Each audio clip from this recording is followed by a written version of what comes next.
Қыздар, баршаларыңызға сәлем. Бүгін осындай мясо в горшочке бәлішінің рецебін сіздерге ұсынамын. Өте дәмді болып шығады. Подачасы да әдемі. Астына қажетті ингредиенттер жазып кеттім. Алдыменен қамырын жасайтын боламыз. Қамыры өте оңай жасалады. Суымызға, яғни жылы суымызға тұзды қосып, енді осы суды ұнымызға қосамыз. Ортасын жаңағы ашып, суды ұнымызға қосуымыз керек. Кейін осы судың үстіне сары майымызды қосамыз. Сары май комнаталы температурада болуы тиіс, немесе ерітіп алуларыңызға болады.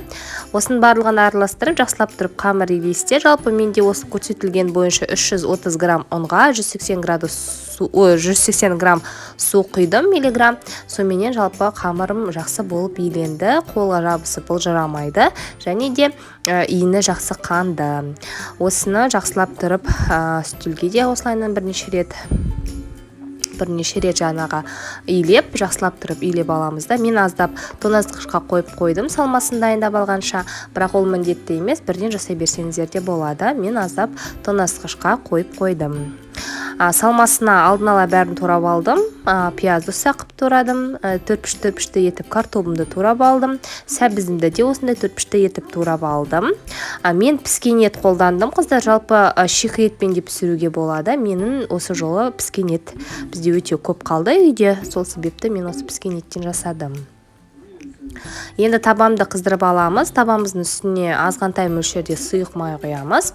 Осының үстіне енді жаңағы картопым, сәбізіміз бенен пиязымызды қуырып алатын боламыз. Бұл не үшін қажет? Жалпы бәліште наны тез піседі де, ішіндегі жаңағы салмасы дұрыс піспей қалуы мүмкін. Сол себепті жартылай шикілей етіп қана пісіреміз, қыздар. Қатты жұмсақ пісіріп емес, жартылай шикілей пісіреміз.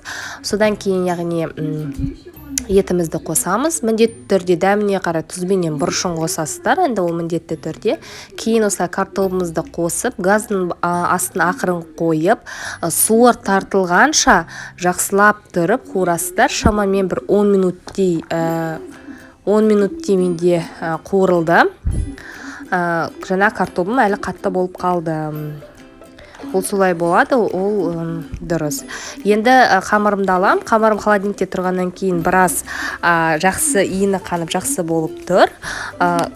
Немізді жаңағы жайып аламыз қамырымызды. Қамырды мейлінше жұқалау етіп жайған дұрыс секілді. Мен жарты сантиметрді етіп жайдым, бірақ келесі жолы сәл жұқалау жаятын боламын. Осындай үлкен кесенің размерінде жасайтын боламын. Размерінен де өздеріңіз қалауларыңыз бойынша. Менікі осындай, яғни салма шетін үлкендеу, салмадан сәл төмендеу шығар осындай кесе бар. Болатындығын осындай размерде жасадым. Үлкен пиалайдың размерінде де жасауға болады. Сонда осы қамырдан, қыздар, шамаменен 5 штук шығады. 5 дана шығады. Бірақ менде, яғни салмам көп болып шықты. Мен екінші күні қалған тағы да осылай нан илеп, қалған жаңағы салмамды қолдандым. Енді қалай жасайтынымызды көрейін. Алдыменен нанды кішкене қолымызбен үстін басып алып, ішіне қамыр саламыз да, осылайынан түйесіздер. Түйіп әкеліп, жаңағы астыңғы жағын орап жауып, жақсылап тұрып, төңкеріп қоясыздар. Болды, өте оңай. Мынау нанды міндетті түрде қолменен тағы да созыңқырап жіберіңіздер. Созыңқырап, ішіне жаңағы салманы салып, шетін барлығын жабасыздар. Салманы міндетті түрде тұзын бұрышын жақсылап тұрып тексеріп алыңыздар. Татымды болғаны дұрыс. Осылай барлығын жасап шығасыздар. Негізі өте оңай жасалады. Түйесіздер. Енді әртүрлі әдіспен түйуге болады. Мен өзіме ыңғайлысын осылай ғып таңдадым, осылай ғып түйдім. Өзіме ыңғайлы түрі қайсы болды, соған қарап түйдім. Енді жаңағы нанымызды осылайынан ұзын таяқша етіп дайындап аласыздар. Қазір жаңағы үстіне біз қақпағын жасайтын боламыз. Осылайынан, жаңағы қалып қойған біздің нанымыздан қалып қояды ғой. Содан осылайынан етіп қақпағын жасайтын боламыз қазір. Өте жаңағы оңай жасалады. Қақпағын жасап, үстін кішкене азда басыңқырайсыздар. Өте оңай. Енді қақпағының жаңағы тұтқасы болады ғой, кішкентай кішігірім, соны да жасаймыз. Дөңгелек етіп.